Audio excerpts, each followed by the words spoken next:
and welcome to another Scots Whay Hae podcast. And today I'm joined by writer Colin Burnett to talk about Family Man, which is the third book of Aldo. I have my copy here if you're watching this on video. It's out now, published with Tippermuir Books Limited. It is out now, Colin, isn't it?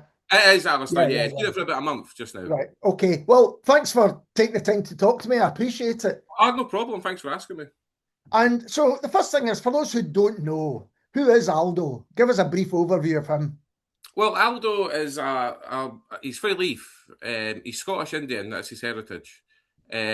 He's more like I would say like an anti-hero, because some people like have asked me, is he a hero or is he a villain? I'd say he's an anti-hero. He's a bit of both, but I think he leans more towards the hero aspect to it. He's 37. Like I said, he grew up in Leith. He's like in the Family Man in the new book, you see him as like the head of Edinburgh's most powerful crime family. And though he can do some things that maybe make people think, should I really like this guy? He sort of cancels it out by doing things that you do like about him. So he's very charismatic, and a lot of people seem to find him funny, which is great because there is like comedy in all the three books. And his life really changes in the first book, Working Class State of Mind, which was published by Limited Books, when he saves Bruce, who is his dog, Bruce's Staffy. And that sort of sparks a sort of moral compass in Aldo that he didn't really have when you first meet him in the Working Class State of Mind. And he meets Roxy, who he starts dating, and who's Aldo, and that carried on into Family Man. So you really see him as a family man. It's sort of in the title and in the new book. And obviously there's an aspect to him with he's running his crime family. So there's Aldo's got quite a split personality, I think, in terms of he can be really loving and docile, getting with his own family and friends, but outside on the streets, he's obviously a ruthless gangster. So there's definitely a contrast in his personality. It's really been interesting to see him change over the three books, because in Working Class State of Mind, he was a man with nothing to lose, really. Yeah, Now exactly. he's got a whole lot to lose. And right. That makes him more extreme often in his actions. Definitely, I agree with that. Yeah, like Aldo, Ken, like I said, like he does some things that I think will shock readers in terms of the level of, because I mean, to be honest, like outside of the house, he's a psychopath. Ken, there's no two ways about that, because he can commit like really bad acts of violence, but he tends to direct it towards the folk who deserve it. At least in his mind, that's the folk who deserve it. Whether it's like rival gangsters or just horrible people in general. But he's got a really gentle side to him, and I would say you see that more through his interactions with Bruce when they get caught up in domestics. And the thing is, like when people ask me who's your most popular character, I've been asked that before, and I've always said Aldo, but sometimes I lean more towards Bruce because everybody brings him up. And I think that even Aldo he sort of questions himself in some of his actions, because he's always wondering how Bruce will react if he finds out what he's done, or and how he's going to react. And so that's been an interesting dynamic to read about, like obviously like their relationship. But he's a very loyal friend to Aldo, because he's loyal to Craig and Dougie, who are his best friends in childhood.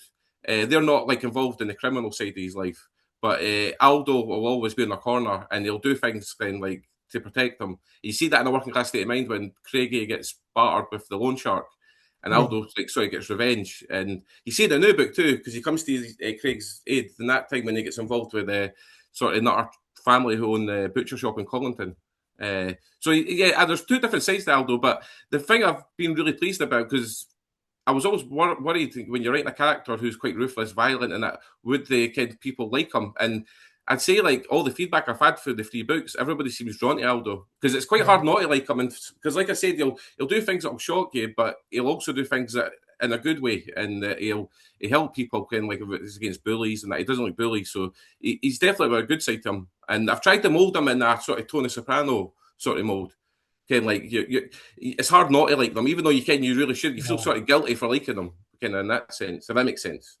That's a great comparison. I was going to ask you if Aldo is based on any kind of other characters, but Tony Soprano's a great one, because he's there with the family. He's warm towards animals. He's really loyal unless you cross him, but he's willing to go to absolute extremes if you do cross him. I think Bruce is interesting. Bruce, for me, is almost like his moral compass. Yeah, exactly, Alistair. I agree with that 100%. It's like, as you know, often in literature, you get the familiar. You get the kind of creature who's beside the main character, who's either Yeah, telling them to do acts in the right way, you know, like an yeah. angel on your shoulder type of Ah, thing. yeah, that's what Bruce is, basically. That's a good way to sum it up. I was an angel on his shoulder, because like, when I try to explain to people who are not really familiar with my work, Ken, like about Bruce, like they sort of look at me like I'm when I say like the dog, Ken, because I've humanised him in a lot of ways. Because Aldo can sort of translate what he's saying, and he sort of conveys it back to the other characters, and that adds to the humour, I think, of the book. And yeah, like you said, he's like an angel on Aldo's shoulder, because Aldo always sort of questions himself, Yeah. especially in Family Man, about like what would Bruce say, Ken, like. Oh, thanks. Sorry.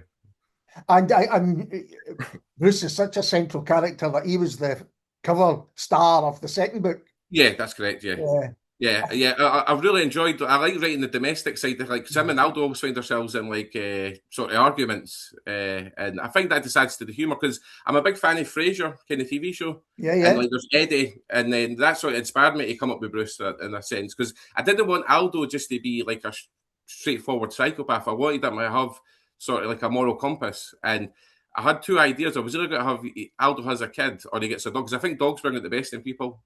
I'm a big dog person, and I felt like that would be a natural progression, because when Aldo saves Bruce for the abusive owner, Yeah. you sort of see a change in Aldo in terms of he becomes sort of more humanized, and like he sort of thinks before he acts in a lot of ways.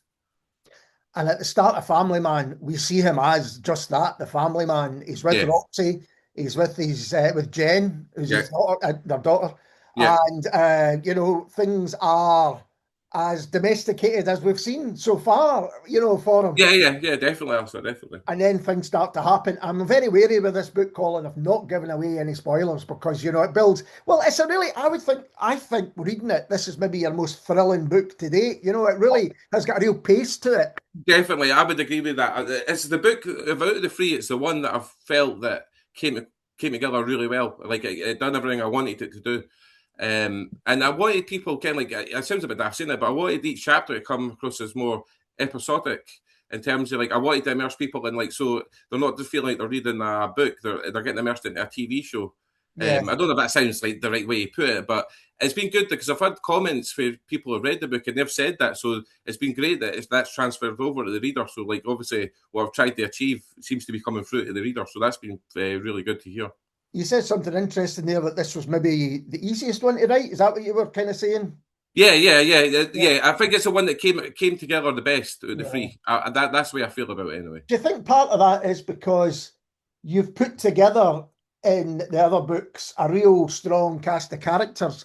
You've got Aldo, obviously, and you've got Yeah, Roxy yeah, and all that, and Bruce, but you've also got others who we'll maybe come on to talking about. So yeah. when you've got that cast, maybe like TV or film, when you've got the cast in place, you can then concentrate on the story. Yeah, exactly. Yeah, the other two books sort of set the platform for this one, I would say, Yeah. because I've always wanted to write like a gangland drama, sorry, and like obviously with a bit of comedy in it.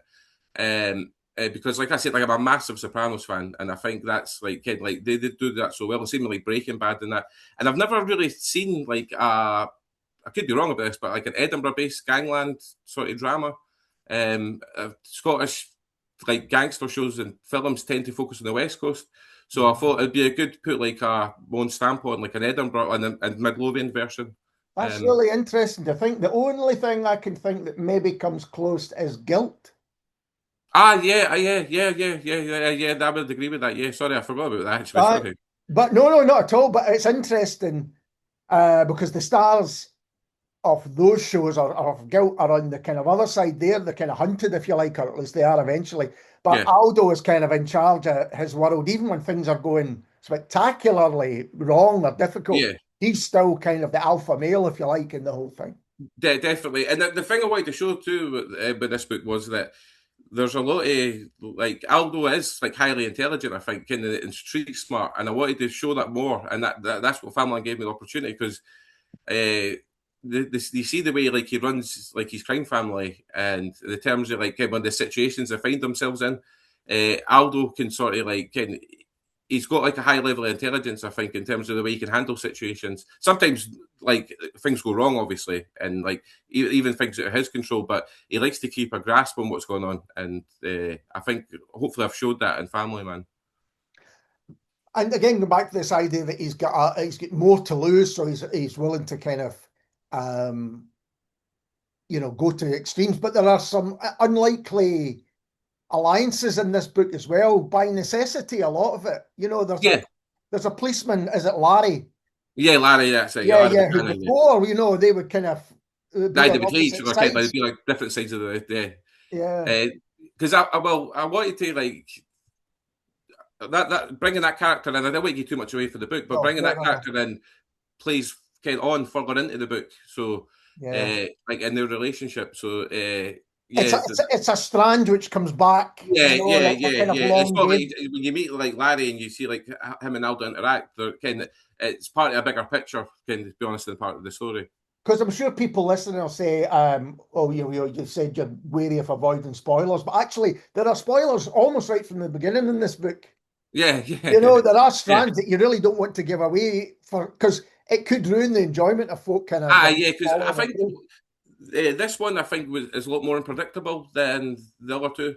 I think like because I wanted to build up the attention and I wanted to show that because a lot of my writing is comedy based and there is a lot of comedy in Family Man, There but I is, wanted to show there that I is. could write drama, kind and like and build sort of tension for the reader and I wanted to leave the readers second guessing themselves. So like you might think, oh, this is going to happen, but then the book takes a swerve and then something unexpected develops. And like Yeah. so that was part of the reason I wanted to make the Family Man more, but the tension to build up more than the previous two. And just as I mentioned guilt earlier on, and that only came to me as we were talking, but similar to that, there is a lot of comedy, and a lot of that comedy comes through the dialogue as much as anything else, the language that's being used. Yeah, yeah. Well, the favourite part of writing for me is dialogue. That's the part I enjoy the most, if I'm being honest. I mean, other people may say things differently, but for me, dialogue, because when I watch something, or even if I read something, it's the dialogue that stands out to me. I think that's you can gather so much from like what the characters are like as a person, and like even like the scene, kind of like the setting, just with them interacting with each other. I think it builds up a great rapport in terms of like what to expect for the book and like what world they're involved in. But what I will say is this is tightly plotted in terms of where it's going. Did you know how things were going to unfold? Yeah, yeah, yeah, yeah. As it was going on, I had a good idea before I started writing it, like what was going to happen. It did. Like, there was changes as I was writing it, kind of like just to make it a bit more like drama based. But yeah, I had a good idea where the story was going to go. I had an idea because I've always wanted to write a gangland drama, so I always Yeah. had an idea for it in terms of what I'd do, and I felt like this was a natural progression for Aldo's story to show him because it's always been hinted that he's a gangster. You do see elements of that in both books, but this one you really get to see him uh, like as like the sort of crime boss at Edinburgh and the Lothians, and that was something I always wanted to do. Yeah, I think that's right. There's always been crime in all the novels. Yeah, This time around, it's more what you might call a more traditional crime thriller, I would say, because yeah, it's yeah. I would everything agree that with that. goes That's right. round Yeah, this is is how in it was that done world. for. Whereas before, we saw how he got to the place Yeah, that he is now. Um, I'm quite interested in the structure of the book as well, because although we've talked almost all about Aldo, there are chapters around. I think there's one with Craig, Dougie, yeah, Mark. There's other people who get chapters to themselves too. yeah, yeah. Definitely. Well, I wanted to show like the thing was when I started writing this, it dawned on me that I'd never written a chapter for Craig's perspective. So I felt like that was something I had to do, and it's been good because people have brought that chapter up. People seem to have enjoyed that, so I felt like that was something that was missing for the other two books that you didn't really see from Craig's perspective. Like Doogie had his own chapters before, and then I wanted to show like how like Aldo's crime family view him. So writing the Yeah, chapter from Mark's perspective was quite important to me yeah. because I felt like saying you needed to see like how they view him, not just like his close pals Dougie and Craig. So that's why I really wrote a chapter from Mark's perspective because he's basically Aldo's number two in the crime family. Kind of like he's sort of second in command. We're running the crime family, so I felt like that was a good way to show like how they view Aldo, not just the folk really close to him, in terms of Go- like his family and his close friends. Going back to The Sopranos, it's like having an episode where one of the guys who are his kind of Yeah, guys, like if you like, yeah, yeah, yeah, and I felt like it came across well at that chapter. I yeah. was I was pleased writing that one because I did feel like it caught like how they see Aldo, because he. Sorry, Alistair, you got to say something. Or No, something. no, I'm just totally agreeing with you. Is that this when you see, so you as a reader, you have your own ideas of Aldo and how he acts and Yeah, everything, and you make your own decisions. But it's really interesting to see how someone who's part of his other family, if you like, views him. And although there's that mixture of kind of fear, but respect as well. Yeah, definitely. Because you can see, like, even when apart from the chapter with Mark, you can see, like, even when Aldo's interacting with some of his like gang members, that like they're wary of him, but they, like you said, they respect him, because they know what he can bring to the table, and they know that obviously because the characters actually sort of reference that, because you sort of hear about like the mythical crime boss who shaped Aldo. Yeah. And like you can, and the characters convey like why Aldo sort of took over for him, because obviously he's really street smart, he's intelligent. It's similar to Tony Soprano, if I'm being honest, because you sort of hear elements of that in The Sopranos about like their boss that used to, like, before Tony took over, and that why he was chosen as like the sort of heir apparent, kind of like, and I feel like that was important because you had to. I feel like I had to show like why they respect Aldo and also why they fear him, kind of like Yeah. so.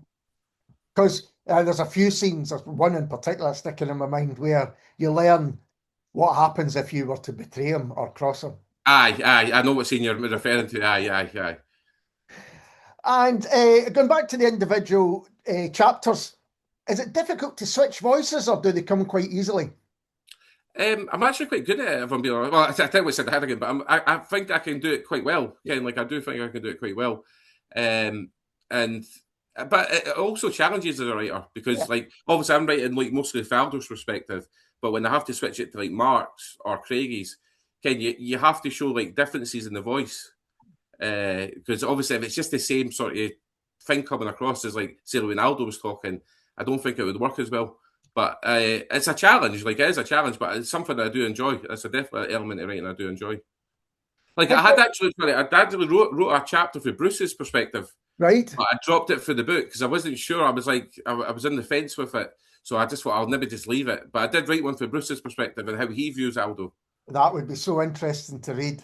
I might That's release it online. I might just release yeah. it online, yeah, because I Oh. was in the fence with it, and then I thought, oh, and then at the last minute I pulled it for the book.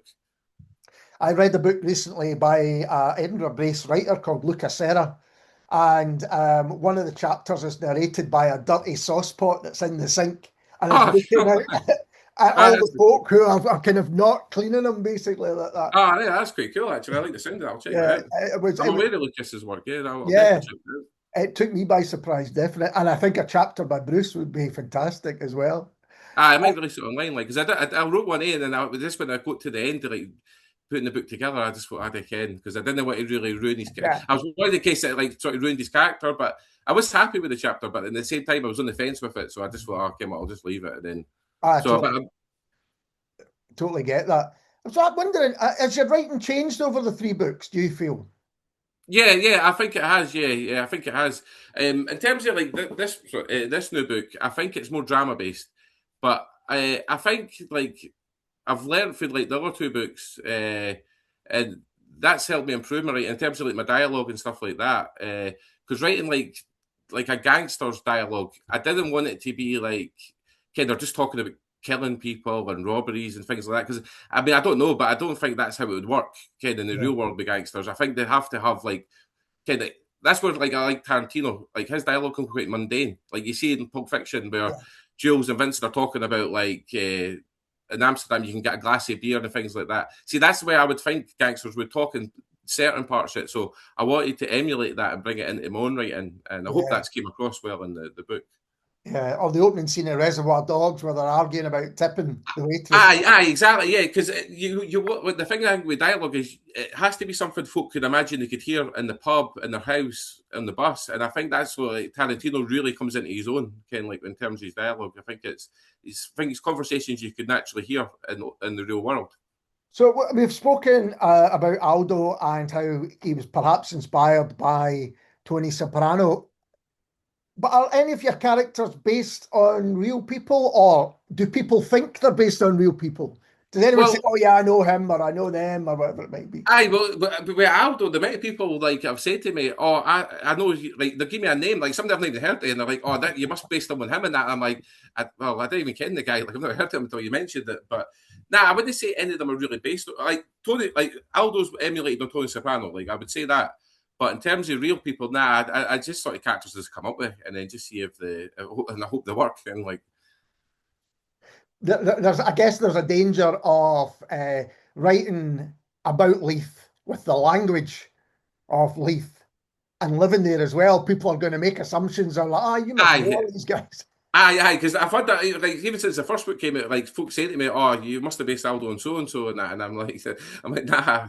But I get what you mean, now because like I think when folk read the character and they've met somebody kind who's maybe like a wee bit similar to him, they just assume, "Oh, well, he's based it on him." But yeah, the only character I would say that's really based on anyone is Aldo, and that's like I said, like Tony Yeah. Soprano. I'd say Yeah. that's the character I've sort of molded him on. Well, let's talk about place because there's a really strong sense of place in all the books. You say you've Thanks. set them mainly in Leith. There are other Yeah, places as well. yeah, yeah. Can you talk about that aspect? I mean, it's a place you know well, so I guess you know the streets and and that strong sense of place really comes over. I don't think you can make that up. I think that's that to really understand a place helps. Ah, yeah, definitely, definitely. Another thing I like to do with the free books, and particularly the new one, is that then like I've Midlothian's featured in a lot, and it's Yeah, places that are not really, I would say, that have been featured in literature. So like my hometown Bonnyrigg, there's a chapter set there. yeah, Rosewell's in it, Dalkeith, places like that. But yeah, yeah, I mean, the areas I've written about, I do know well because I think as a writer, you need to sort of engage with the areas you're writing about, so to make them authentic. So like when people read them, I want to think, well, yeah, that Kenny's got that right, Ken. Like, and the pleasing thing about that is that's been reflected in the feedback I've had with the free books. A lot of people said that, Ken, you've really got the places that you've written about really, Ken, like they come across authentic, which is obviously great as a writer to hear.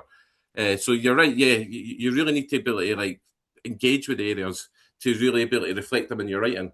So the places I've written about is places that I've known, like I've knew well personally, and I've just tried to reflect that into the books. the Bonnyrigg chapter is one that stayed with me. Definitely, I think Oh, it's thank you. The interesting one, that's actually based on a real story, that. right. Aye, like it was well before my time. I mean, I obviously had to put my own stamp in it, but what they Yeah. see and what happens at the end, that was actually a story I'd heard about in like Bonnyrigg. But Oh, it was like in the early 80s it happened. right. I mean, it sounds a bit like when folk read it, they might think, "Oh God, he's talking crap." But the guy that like the real guy who had actually seen and like seen what happened, he swore for years later that that he never changed his story. So Yeah. I was a bit, and I'm always fascinated, but I don't want to give too much away. But the No. fascinated with the aspect to what I've written about in that Yeah. chapter, and like what they see and what happens at the end. That's actually what happened. But it was But like I the love early that 80s. about certain places, often small places, where stories get kind of maybe passed down, word of mouth Yeah. stuff, and they maybe get embellished a bit, but at the heart of them, there's something true. Yeah, You yeah, know, yeah, exactly, Astor. Yeah, yeah. Because it I was a story don't. that always a story that always stuck with me, and I always fancied writing about it.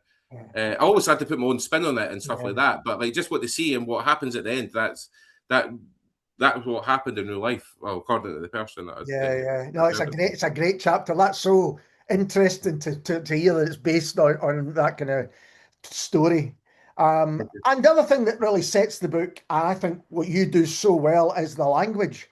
You know, Thank you you. really capture the way people talk, capture the language of people around you in the area you're in. And it's not, is it difficult to write on the page? What's your approach to getting Scots Um, language, that your Scots language onto the page? to be honest, it's quite natural for me. Like my brother Michael, he's a playwright. He writes like like in East Coast Scots like I do, and I really learned it for him because like when I was listening to his plays and that, and I don't know, it feels more natural for me to write in East Coast Scots than it would be say like standard English because it's obviously like my native language, kind of like it's the way I speak in real life. Yeah, aye, So I've never really found it that hard to like translate it onto the page.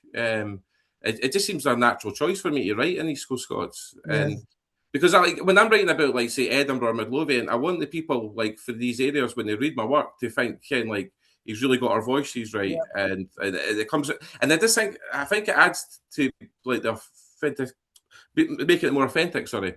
And it's been great that people have really engaged with my like the way I write the Scots, with the dialogue and things like that, and that people have spoke highly of it. That's been really pleasing because, like I said, I love writing dialogue. That's my favourite part of the writing process. I think that absolutely comes across, and it's in no way jarring to read as well. You know, I can remember the first time I read Trainspotting, and it took me a while to kind of tune into Irvine Welsh's language Yeah, because it's like the East Coast Scots you use. It's different to my West Coast. Now yeah, West yeah, Coast, yeah, but you know, there's different words, different pattern, all that kind of stuff. So it took definitely, me a definitely. while, and maybe, but I think your books are as close. You know, if people like Irvin Welsh, then for God's sake, check out Colin Burnett Oh, because thanks. it's That's as what close, I think, as to that kind of style that I've read since oh, those thanks. That really early means a Irvin lot, Welsh Oscar. Thank you. books. Yeah. That really means a lot. Thank you. Was he a big influence on your work? Yeah, yeah, yeah, yeah, definitely, definitely. Because he's like, I mean, if you think about like writers, I mean, I know obviously there's been great writers for Edinburgh, Yeah. like and loads, but Irvine Welsh was always the one that stood out to me, just because it felt more like the world. That, and I mean, I don't like, I wasn't like, I didn't grow up with like kind of like heroin use or anything like that, but Yeah. just the language and the areas, it was like it really felt like familiar to me. And he definitely had a major impact on my writing, definitely, yeah. Yeah. Because a lot of people were comparing, like when the Working Class State of Mind came out, a lot of people were comparing it to Begbie, Hmm. like Aldo, sorry, comparing Aldo to Begbie, uh, and which was a great compliment to receive because obviously they're both in Leith and they're both kind of like psychos, to be honest. But Yeah. I really wanted to like change Aldo and the way he's getting viewed, and Yeah. that's like I said, like the Tony Soprano thing, especially in Family Man. I wanted that to sort of mould them into a different sort of character. And I wanted to offer something new to readers that are familiar with my books because I wanted to make it more drama based and darker, obviously, because this book's way darker than the previous two. Yeah. But yeah, Oh, absolutely. yeah, it's definitely more Uh, like gritty and kind of like more and there's kind of bigger challenges as well as his kind of definitely. status is bigger than Yeah, then you see in the first two, yeah, definitely, I would yeah, agree with that 100%. absolutely. I think Begbie's an interesting comparison because I don't think Begbie has the redeeming features, the kind of moral code that Aldo Yeah, has, I and would. it makes me think if he'd got a dog, things might have changed for Begbie. Yeah, yeah, yeah, exactly. Like I said, dogs bring out the best in people. That's what I think anyway. And like I'm a massive dog person, so again, that was the thing. See, when I wrote Working Class State of Mind, I didn't want it to be like Aldo's just some psycho running about Edinburgh, getting everybody scared of. I wanted them, like you said, I wanted them to have a moral compass, and bringing Bruce into his life, I think that really gave him the spark, and like so folk could view him a bit differently, and then when you first meet him. Do you have other writers who have influenced your work? It's mostly like I would say film, Right. like Tarantino, kind of like Tarantino, like massive influence, especially when it comes to writing dialogue. Uh, Terence Winter, who was a big writer in The Sopranos, I think he was, and my brother Michael, he was a massive influence on me as a writer. Because before even going to writing, it was really my brother got me into writing. It was him Right. that said to try writing, and I loved my brother's plays and the way he was representing like the areas that I knew. So that was something I wanted to emulate in my own style of writing. Did he help you in terms of, I mean, were you able to show him your work and get advice back off him? Yeah, yeah, yeah, yeah. My brother's great that way. Yeah, like I was showing my brother when I was writing each chapter of this book, and I was showing him like, kind of asking him, "Would you ever read it?" And then just give me some feedback and that. And then I knew because my brother would be honest with me. And I remember when I was writing The Family Man, he said that this is your best book. That's what he felt anyway. Yeah. Because like you said, there's a lot more like stuff going on in this one than the previous two. So that gave me a lot of confidence with this book in terms of like when it was getting published. That I thought like, I've done a good. Like, I felt like I'd done a good job with this one. I think I don't, well, my idea was that you have Aldo as this incredibly rounded character now. You're not having to build him up from scratch. Yeah, He's yeah, there and almost kind of right, ready to go. Let's just get him on this. And as I say, the action comes fast. You've yeah, got that yeah. initial domestic setting, and then it never stops there Yeah, to sure. kind of to the very end. Talking about very end, are there plans for further Aldo books? Yeah, definitely, definitely. There will definitely will be more. I'll be honest, like my vision's always been I'll write 7 Aldo books. So Right, there's obviously okay. three just now, and I think one would have to be a prequel. Like I said in Aldo's younger days, that's something I've always wanted to do because I sort of set that up in this book because you hear he hints at Aldo's background when Yeah. they like obviously there's the character Shadow, and you sort of find out that he was the one who sort of molded Aldo into the sort of gangster that you see in this one. So I think exploring Aldo's younger days would be an interesting aspect, and seeing how he became who he is, like who readers see him now. So that's definitely one of the plans. But I think 7 books, yeah, because there were 7 seasons of The Sopranos, so I've always fancied writing 7 books, Aldo. So I mean, whether I can do that, I don't know, but that's my aim. That's my aim. Remind me, how young was Aldo when we first met him? And I think he was I think he was like 33, oh, 33, right, was 32. as old as that, was he? Okay. Aye, So would you look at going kind of into his 20s or even further back? early 20s. That's what I would put. I mean, in the Working Class State of Mind, there is a prequel chapter where you see them at That's school right. and like how they meet, how Dougie and Craig actually meet Aldo. Yeah. But like, I would like that. I'd like to see like on one in his early 20s when he was really kind of like just breaking into the crime scene and Yeah. like. And his influence, obviously, like with Shadow, kind of like the crime boss who sort of brought him into kind of made him who he is now, really, kind of in terms of what gangster he is. Can you talk a bit about getting published? Because, for a lot of writers, that is the aim. There'll Yeah. be a lot of people listening to this who have maybe written a book or are looking to write a book, but just don't know about how to get to that stage. The first book was Leamington, wasn't it? Books. It was, yeah, it Yeah, was. yeah, yeah. Absolutely. So how did that come about? Well, when I first started writing, the thing I was doing was posting my short stories online, and I got a lot of traction through that. Like, it was weird because I was like, I had people from like all over the world contacting me about my writing, which when I had my website then, and that's when I was posting them and to share them online. And I had people from all over the world engaging with the story. So that's when I really knew I had something with the characters, just with the feedback I was getting from people. And that made it a bit easier to find a publisher because I had like a sort of platform that I'd like sort of built myself in terms of like I had readers like wanting like the book published. So that made it a bit easier to approach Limit and who were great with me. And that I mean, if I was going to give writers advice, that was the thing I would say. I mean, Twitter's not like what it used to be. I don't think No. it's not nothing like what it used to be. A really good platform. I don't think it's like that anymore. But just sharing stories online and that, and just getting like a bit of readership behind you, I think that gives you a base to at least approach a publisher. And at least in my experience, I don't know if that would be the case for everyone, but that was the experience I had. And then the last two, the current one and the previous one is Tippermuir, is that right? Yeah, that's correct. Yeah. Yeah, and which is interesting because to me, Tippermuir is mainly non-fiction. Yeah, Both I think it titles. is. Yeah. I think you're right, Alistair. Yeah. When I contacted Paul, he had a keen interest in the books because he knew, like, I think he had never heard of me. I'm not sure, but Paul's been brilliant to work with, and when I contacted him, he definitely had an interest in the books, and so I think that's like I said, like when I worked with Leamington on the Working Class State of Mind, having that sort of like readership there. Like, I didn't have like a massive readership, don't get me wrong, like, but just having like your name out there as a writer. So I think sharing stories and stuff like that online, I think that does give you like a sort of base to work from in terms of engaging with a publisher. Yeah, I remember that. I think I first read your work online, and I wonder if that's because these things change so quickly. As you say, Twitter used to be a great place for people to put up ideas, put Yeah, up short, clips, whatever it might be. yeah. I don't think that's what it can be now, but No, yeah, it's finding. Did you ever go to any writing groups, or did you have anything like that? nah, nothing like that, nothing like that. Interesting. I did write a couple, like before it even got published. I was like writing like just occasionally, and I wrote 2 short stories. One was it was not to do with Aldo, that it was to do with like the New York Mafia. I wrote one called Goomba, and that got published on the site, and it got a great reaction. And I wrote another one. It was about like these 2 guys have a chance encounter in the South in America, and it turns out that like the story turned out that the guy they had like randomly ran into was really a hitman sent to kill him for the mafia because the guy was in witness protection, and that got published. So I had a wee bit of background, but I never really took writing seriously until like my brother gave me the encouragement to do it, because my brother said he really liked my writing, and he said you could do good in writing if you can like put your mind to it. So and then what? Oh, I'm sorry, I don't know if you're familiar. Asked a Stage to Page. Are you familiar with that?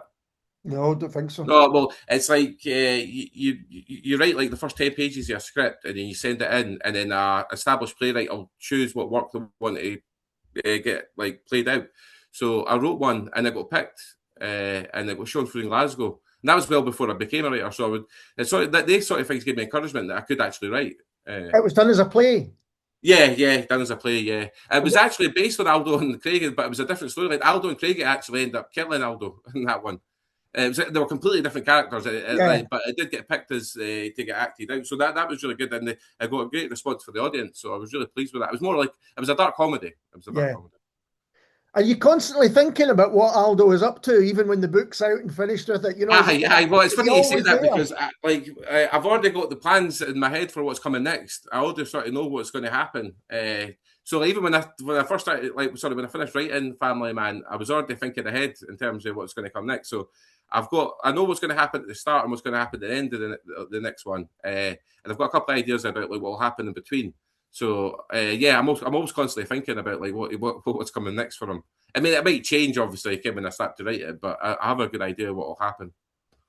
I was going to ask if you've read anything recently that you would recommend, but if TV and film's more your thing, is there anything there that you've kind of Well, enjoyed and might influence future work?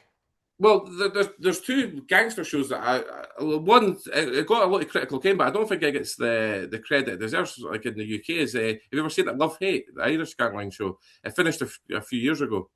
No, I don't think so. Oh, it's brilliant. I love that show. Love There's a hate, few big. Sorry, love hate. Is that what you said? Love Hate. Yeah, Right, there's a few big actors in it. Oh God, sorry, I can't pronounce his name. Barry. He's a really big Kagan. actor. Barry Yeah, Keogh. yeah. Barry Keoghan or That's whatever where it might be. He started in Right, that, okay. and there's a few big actors in it, and that's absolutely amazing. I mean, it was a hit show, but I think it doesn't get the credit it deserves in the UK Yeah, because I mean, I'll be honest, I've never been overly impressed by British gangster shows or right. films. I mean, don't get me wrong, I'm not saying like they're like terrible at that, but I just Uh-huh. don't think they transfer as well as the American or the French or the Japanese or the Irish. Yeah, And Australia, they are done a brilliant show. I thought it was brilliant. Underbelly, and right. that's a gangster show, and that's based on like a real gang war. It happened in Australia during I think it was early 2000s. That's really good. So they two shows stand out to me as ones that like people maybe not too familiar with. There's a film, and it's totally the name of it's got an Australian film, brilliant film that came out a few years ago, probably about 20 years ago now. Animal, I'm going to say Kingdom, but it might not be Kingdom. Anyway, but it's very similar. It's kind of guys in the suburbs or in Australia, and this young guy who's had a fairly normal life to begin with gets brought into this family. Oh, right, It's yeah, his well, you see family, but that. other and I'll check I'll double check the name and let you know about it. But I think they made it into a TV series as well. But Oh, the right, I'll original need to that. film I'll is definitely check that out. Sounds great. fantastic, really, Ah, really sounds good. great. So we know there's more Aldo to come, uh, Definitely. and but at the moment with this one, are you happy with how you must be happy with how it's gone. I mean, it's Oh, definitely. I mean, the book reviews have been absolutely amazing so far. I got a really, it was like brilliant review for Undiscover Scotland. I got a brilliant review in the Scotsman. And Laurette Mulholland done a brilliant review for Into Creative. brilliant. And so, yeah, the reaction, and just for the readers generally who've contacted me, I couldn't have been happier with the reaction that's received. Because, I mean, I'll be honest, when I did write Family Man, I was a bit worried in case folk didn't respond well to like seeing the darker side of Aldo and like the book, the tone becoming darker in general. But so far, the response has been fantastic. It really has. So I really couldn't be happier with it. Yeah. Well, it's a great book, Colin. All Oh, three of them thank are you, great Alistair. books that people, I think should check out if they haven't Thank you. already. I really appreciate that, Alistair. Well, all the best with it, and thanks for taking the time to talk to me. Oh no, it was great speaking to Alistair. I really appreciate you asking me to come on. And we'll be back soon with someone completely different.